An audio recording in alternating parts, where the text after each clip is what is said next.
Hello Libra, Sun, Moon, Rising, and Venus Signs. Kamusta kayo? Sana po ay nasa mabuti kayong kalagayan. Welcome back po sa Star Tarot. Kung bago kayo rito, welcome din kayo. Thank you for your support. I truly appreciate it. God bless you all, Libra.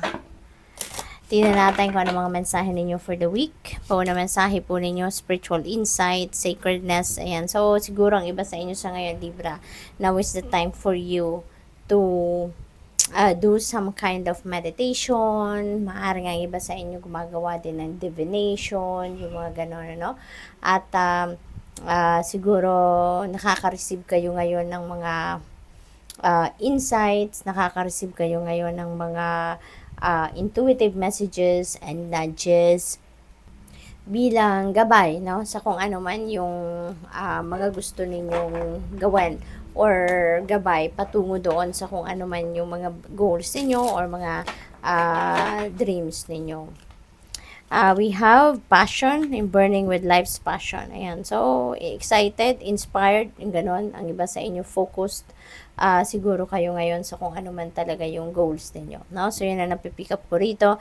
And maybe talagang kayo, buong-buo ang inyong loob, no? Na simulang gawin kung ano man yung passion ninyo or ilagay ninyo dito yung inyong ang inyong mga talents, skills, and gifts, no? Doon sa kung ano man yung mga binabalak ninyong ma-achieve, no, sa buhay. So, maybe gagamitin ninyo rito yung inyong talaga mga kakayanan, no? At saka kung ano yung whatever it is that you really love to do, no, you are going to practice that at this time. So, tignan natin kung ano yung mga mensahe pa, situation ninyo for the week. We have 8 of spells. Ayan. So, this is good, no? Kasi, travel, no? For some of you, maaring meron kayong international travel na gagawin dito around this time, no? So, pwedeng for various reasons ito, no? Pwedeng meron kayo ritong travel opportunity related to pasyal, maybe related to overseas job opportunity. So, maybe may mga ganong ganap. Pwede rin na ang travel na to impromptu, no? Yung biglaan, pwede rin na planned, no? So, maybe naghihintay na lang talaga kayo dito ng travel schedule ninyo. This is also about fast-moving energy. Kaya maaaring ang mga ganap sa buhay ninyo sa ngayon, maaaring bibilis na kung may mga delays, na malilift ng mga yan, mawawala na yung mga delays at magiging mabilis na ngayon ang turnout, no, ng mga bagay-bagay, ng mga pangyayari sa buhay ninyo. So that is really, really beautiful. Mawawala na yung stagnation, yung ganon, kaya maganda. So, ang focus ninyo for the week ay child of visions. Ayan. So, may mga invitasyon, may mga impormasyon, may mga balita, different kinds of correspondence na pwedeng dumating sa buhay ninyo sa ngayon. At may excitement dito, no?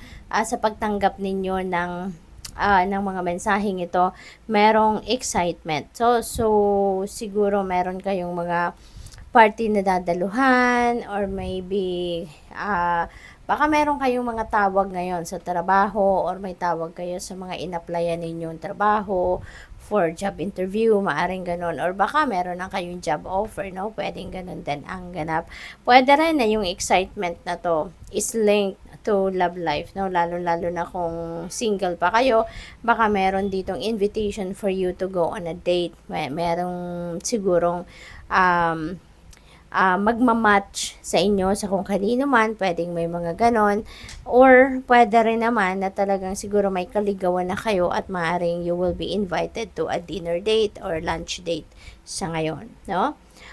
So, expectations ninyo for the week is 10 of Wands. Napakaganda. So, feeling ko dito, meron talagang gatherings dito, no? Pwedeng pamilya lang ninyo yung may gathering dito. Baka may reunion.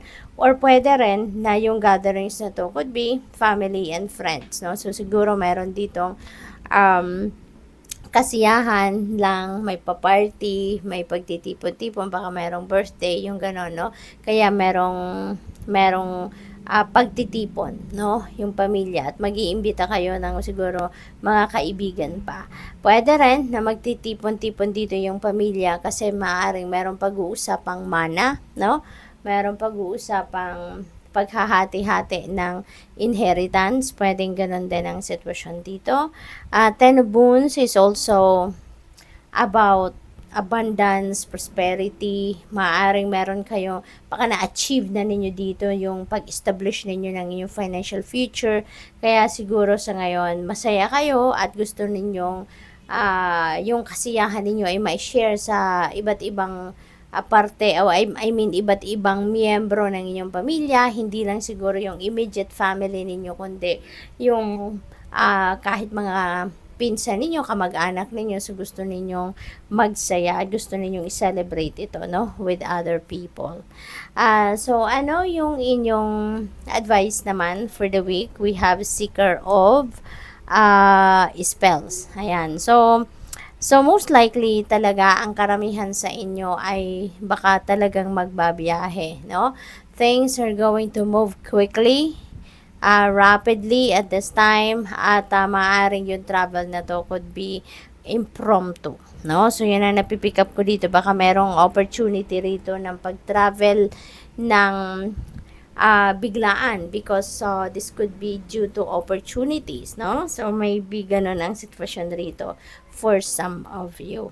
Pwede rin na ang iba sa inyo rito siguro,